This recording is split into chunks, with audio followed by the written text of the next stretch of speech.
हम सब लोगों का धन एकत्र करने में कितना मन रहता है। पुरुष लोग अपने खाते में जोड़ते हैं, माताएं कोरचा करती हैं। हमारे ब्रज में उसको जो माताएं जो बचा लेती हैं उसको कोरचा बोलते हैं, आपके यहाँ कुछ और बोलते होंगे। अलग अलग रूप में बचा के रखती हैं माताएं कोरचा। पर माताओं की बड़ी खासियत होती है, विशेष आवश्यकता जब घर में पड़ती है ना तो निकाल के देती हैं। कुछ पति ऐसे होते हैं वापस ही नहीं करते, फिर मैया बताओ ही ना है, बोली मेरे पास तो है ही ना है कछु।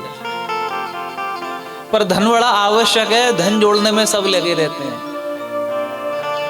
पर जब हम सब त्याग करके अपनी अंतिम यात्रा के लिए चले जाते हैं ना, तो क्या वो धन हमारे साथ जाता है?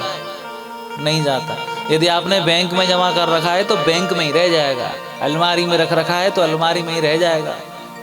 शास्त्र कहते हैं कि धनानि भूमौ पशव च गोष्ठे भार्या गृहे द्वारी सखा श्मशाने। मतलब धनानि भूमौ, आपने जीवन भर जो धन कमाया वो जहां था भूमि पर वहीं रखा रह जाएगा। धनानि भूमौ और पशव च गोष्ठे, आपके पास खूब गैया हैं, खूब भैंस हैं, खूब वाहन हैं, वो कहाँ रह जाएंगे? गौशाला में ही रह जाएंगे।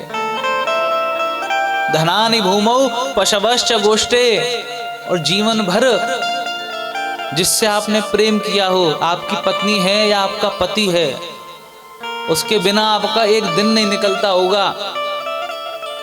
जब पति अपना जीवन पूर्ण करके जा रहा होगा तो पत्नी साथ में जा पाएगी क्या? नहीं जा सकती। पत्नी को भी जाने की एक सीमा है, पत्नी कहां तक जा सकती है अंतिम यात्रा में? भार्या गृहे द्वारी, केवल घर के द्वार तक जा सकती है। धन कहां रह गया? भूमि पर। पशु कहां रह गए? गौशाला में। पत्नी कहां रह गई? द्वार पे। भार्या गृहे द्वारी, और जो होते हैं ना सखा, जो सब सुख दुख में साथ रहते हैं, लड़ाई में भी साथ पहुंच जाते हैं, मांगल्य कार्य में भी साथ पहुंच जाते हैं। जो मित्रता होती है, जो सखा होती है, सखा भी अंतिम में कहां तक आगे जा सकते हैं? सखा श्मशाने। जो आपका मित्र है ना, वो भी केवल शमशान तक ही जा सकता है।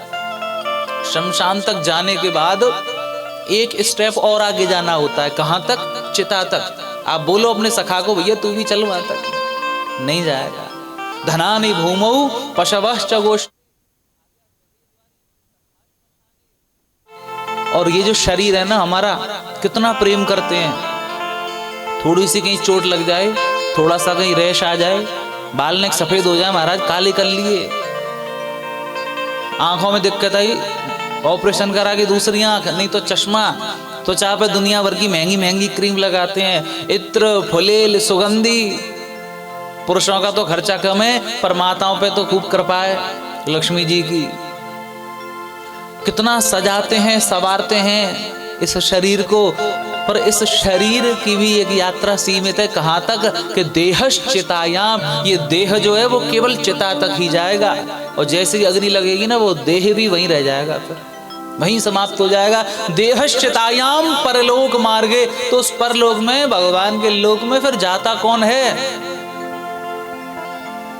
तब संत जन कहते हैं कि धर्मानुरागो गच्छति जीवैको। आपने जो धर्म किया है, आपने जीवन में जो सत्य का आचरण किया है ना, वो ही आपके साथ जाएगा। सत्य तो केवल जो हृदय में विराजित है ना, वो ही है श्री कृष्ण। इसीलिए साक्षात सत्य का स्वरूप जो है वो ही भागवत है।